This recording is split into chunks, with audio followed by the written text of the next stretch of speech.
ami Mia, Premier ministre de Barbados, Excellence Monsieur Antonio Guterres, secrétaire général des Nations Unies, Mesdames et Messieurs les ministres, Dr Nkosazana Zuma, ancienne présidente de la Commission de l'Union africaine, Madame la vice-présidente, Mesdames et Messieurs les commissaires, Mesdames et Messieurs les secrétaires généraux et exécutifs des communautés économiques régionales et mécanismes régionaux, Mesdames et Messieurs les chefs exécutifs des organes et institutions spécialisées de l'Union africaine, Mesdames et Messieurs les chefs des missions diplomatiques, distingués invités, Mesdames et Messieurs.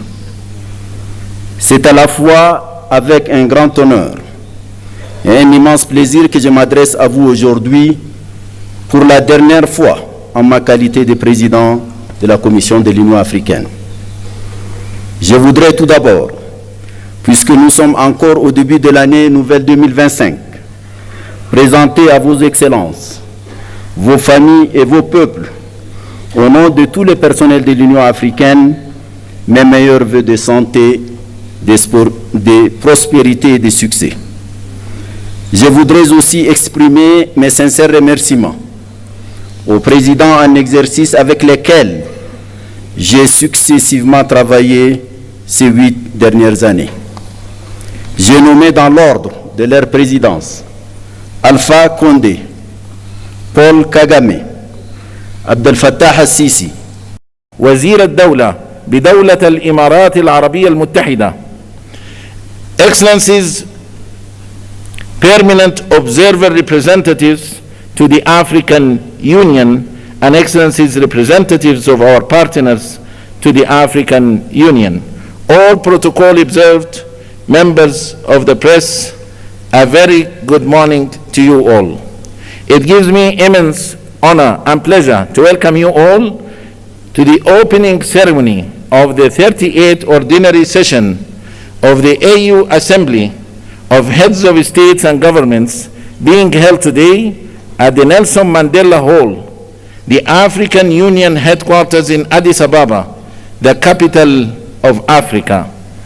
Addis Ababa, a vibrant city that has been at the heart of the Pan-African diplomacy and multilateralism, stands as a symbol of Africa's unity and progress.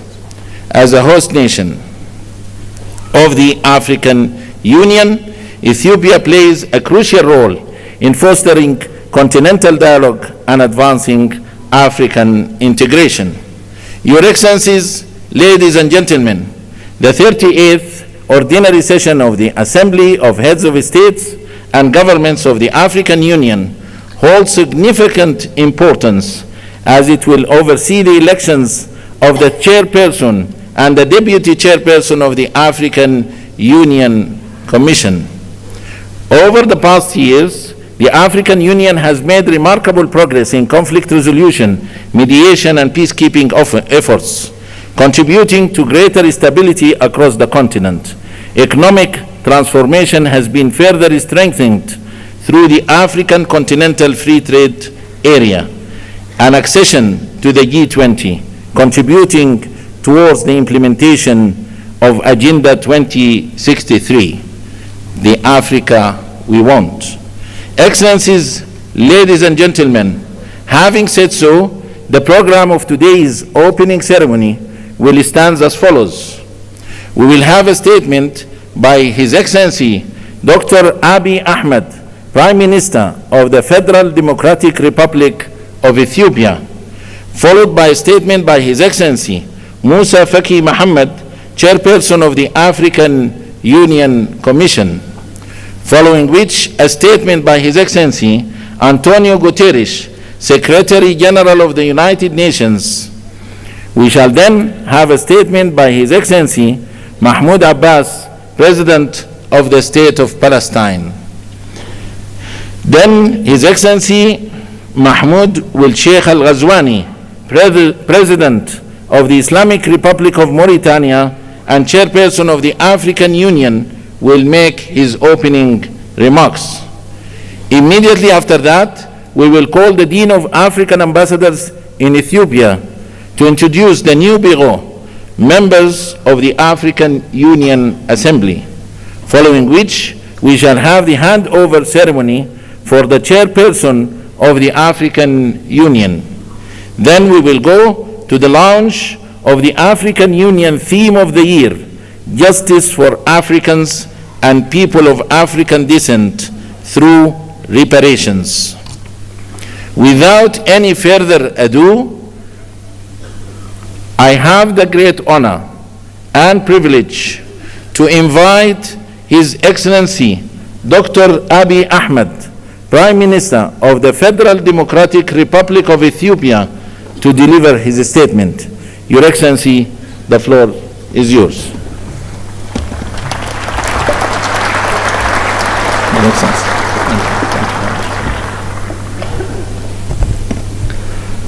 Your Excellency, President Mohammed Ould, outgoing Chairperson of the African Union, Your Excellencies, Heads of State and Government, Your Excellency Musa Faki Mohammed, outgoing Chairperson of the African Union Commission, Your Excellency Antonio Guterres, Secretary General of the United Nations, distinguished ministers, ambassadors, diplomats, ladies and gentlemen.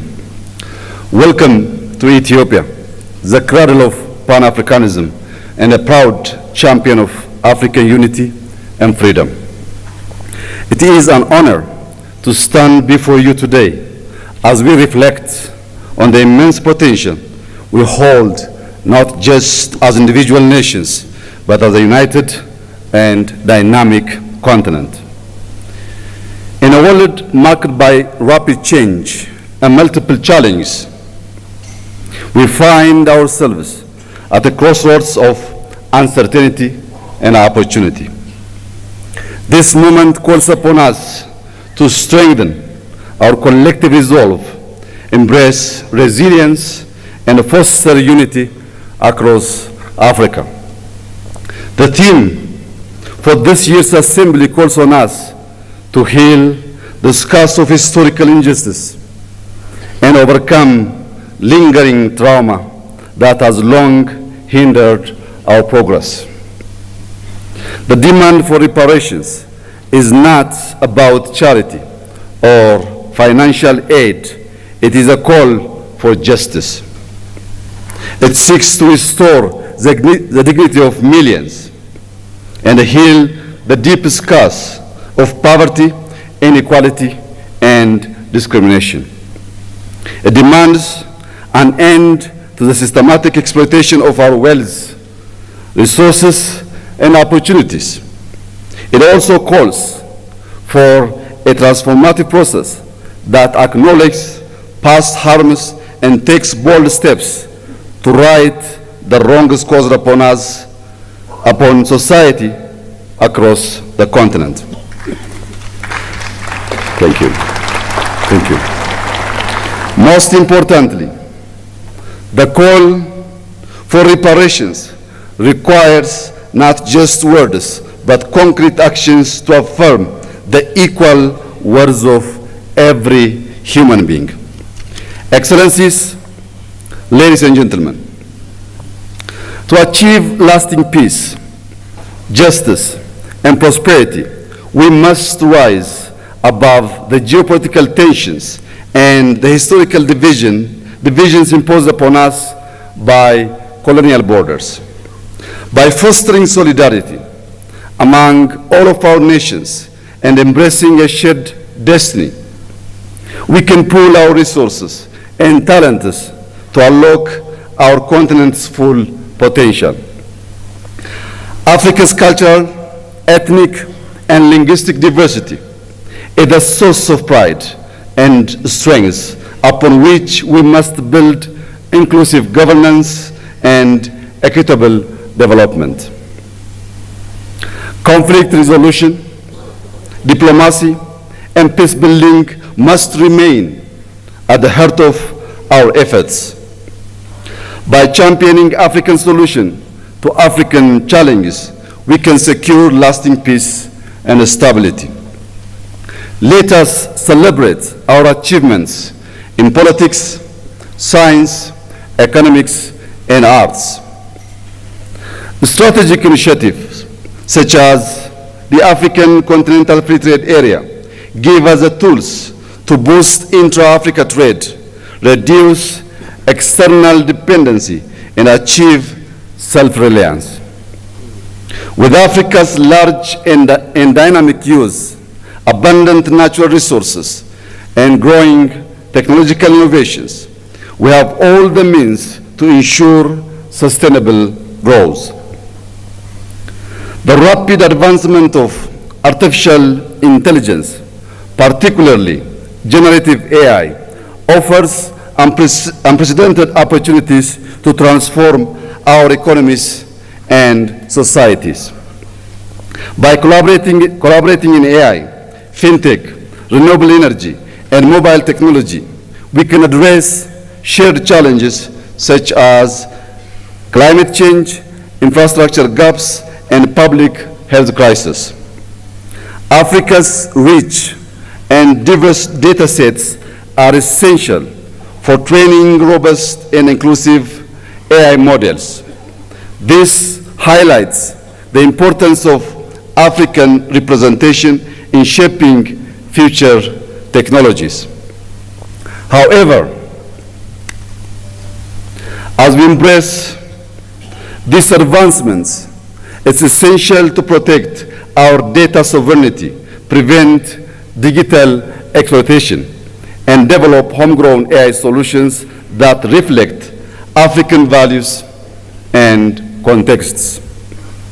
As our data sets grow, so must our capacity to harness them for local and global good. When used responsibly, AI can be a powerful tool in conflict prevention, transparent governance, and inclusive development. Africa must actively participate in the global technology race to ensure we are competitive players in the evolving digital landscape, while also ensuring we benefit equitably from this technological revolution.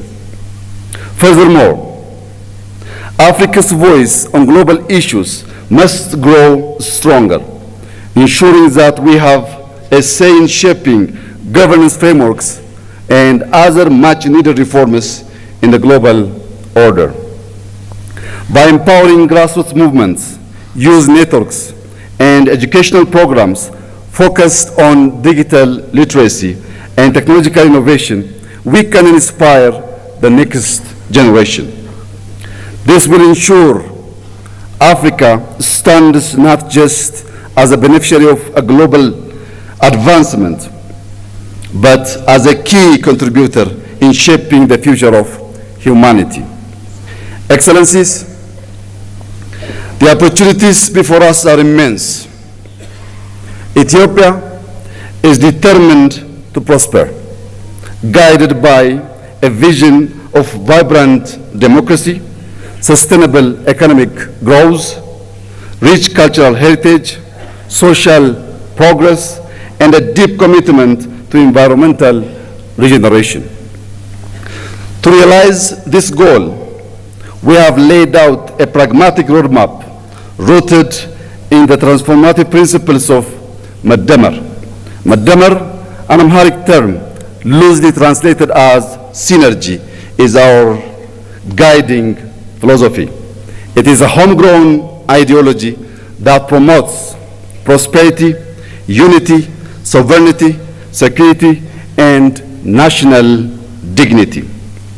At its core, Madamar encourages social and economic advancement, celebrates diversity, and nurtures a spirit of community grounded in Ethiopia's rich culture, spirituality, and values. Reflecting on the progress of the past 5 years and building on the vision of Madamar, Ethiopia has made remarkable strides. Despite inheriting a nation deeply divided along ethnic lines, burdened by substantial debt, and facing numerous internal challenges, we have moved forward with determination. At the same time, we navigated a complex and ever-changing regional and international landscape. Yet, through resilience and cooperation, we continue to move closer to the realization of our shared vision of prosperity. Our achievements speak for themselves. Allow me to share a few highlights.